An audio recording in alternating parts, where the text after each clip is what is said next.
What do you think when you think wine? Imagine somebody is offering you a glass of wine and is asking for your opinion.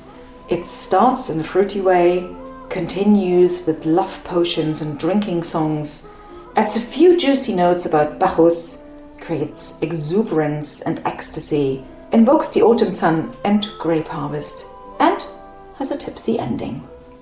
Well, if that wine sounds interesting to you, then let's join in a musical wine tasting.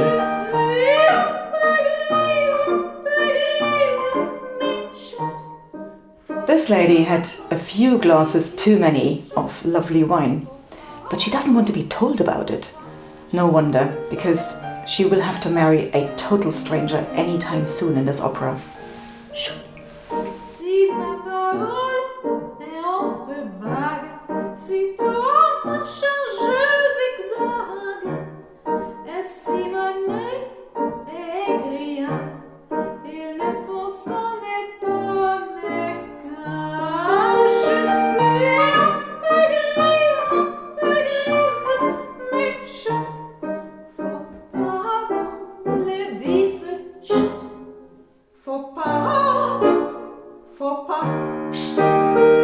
Luckily, in Offenbach's La Péricole, everything is going to end well.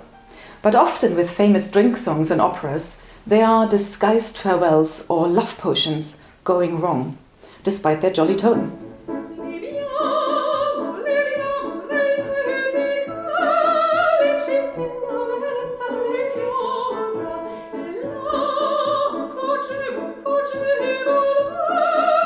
One of the most famous drink songs in opera comes from Verdi's La Traviata, Il Brindisi, which in Italian means a toast. It's actually about a very tragic love story between Violetta, a courtesan, and Alfredo, who comes from a bourgeois family. They are deeply in love with each other, but because of their differences in social standing and her reputation, they will not be able to come together at the end of the opera. So this very joyous song at the beginning of the opera is actually betraying the end of the opera in real terms. But nevertheless, they are joining together in Libiamo nei lieti calici. Let's raise these joyous chalices to celebrate their love and life in general.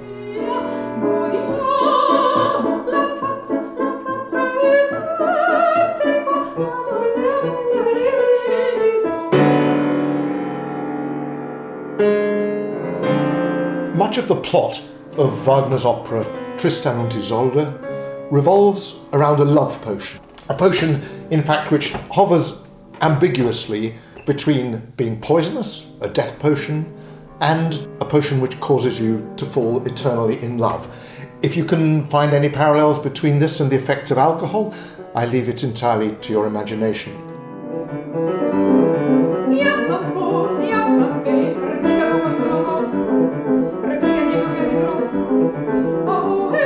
The repertoire of drinking songs and songs about love potions is endless in opera.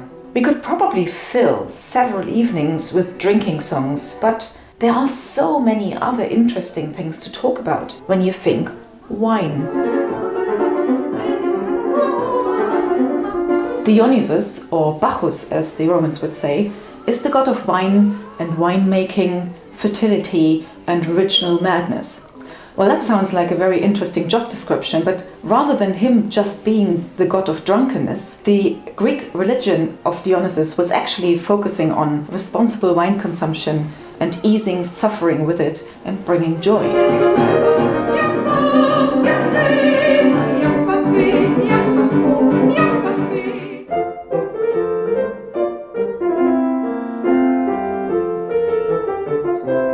The religion of Dionysus also stood for performance art and drama, and ultimately led to the development of theatre.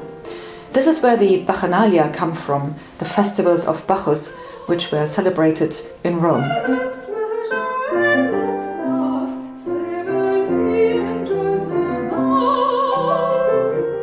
Dionysus had a rather interesting family. In Greek mythology, it's said that he had two mothers. His first mother was Persephone, the goddess of the underworld, but he was born dead. And his second mother, Semele, was a mortal Greek princess. This is also why he is sometimes called the god of resurrection.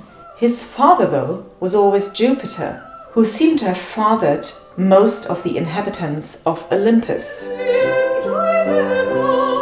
Now that we have a god, we can get on with the wine harvest. It's autumn, the light of the sun is getting more golden. We see the grapes being brought back to start the winemaking. The vines will soon lose their leaves. Vineyards will start their winter rest, only to come back in spring. Strauss's song September, based on the words from Hermann Hesse, beautifully describes the transition from summer to autumn. The garden is in mourning. Cool rain seeps into the flowers. Summertime shudders, quietly awaiting his end.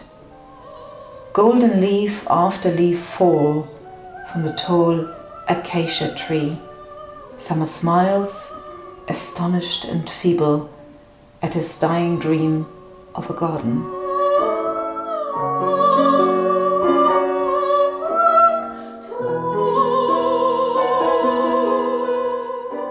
Autumn is often associated with something finishing, closing, or a farewell, like in this beautiful chanson by the French singer Barbara. Late summer has never appeared so beautiful. The vines of the year will have beautiful grapes. We can already see the turns gathering together. But we must leave this behind, even though we love it so much. Love goes away, and with it my heart stops. What a lovely time to say goodbye.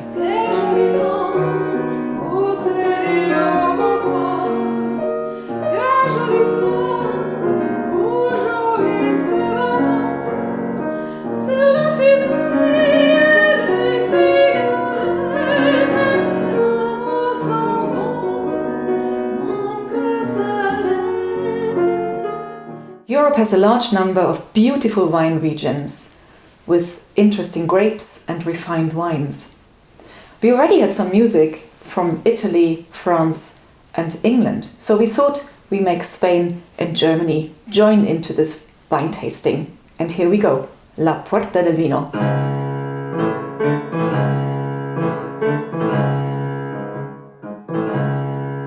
La Puerta del Vino, the wine gate. Inspired by the Moorish Alhambra Palace in Granada. Debussy had seen a picture of the palace on a postcard sent to him by the Spanish composer Manuel de Falla. He himself, Debussy, had only visited Spain on a day trip. You'll hear underneath the whole prelude the habanera rhythm which underpins it. For Germany, the wine region around the Rhine Valley springs to mind, and with it the iconic siren Lorelei. The Lorelei sits above the River Rhine on a cliff, combing her hair and singing, and so distracting all the sailors going by on their ships so that they actually crash into the cliff.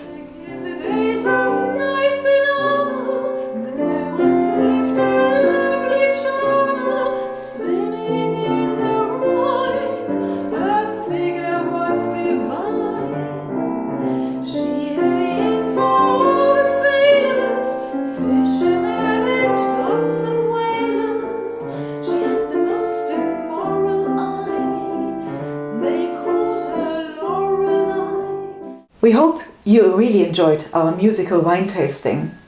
And whatever your taste may be, remember, chacun a son goût.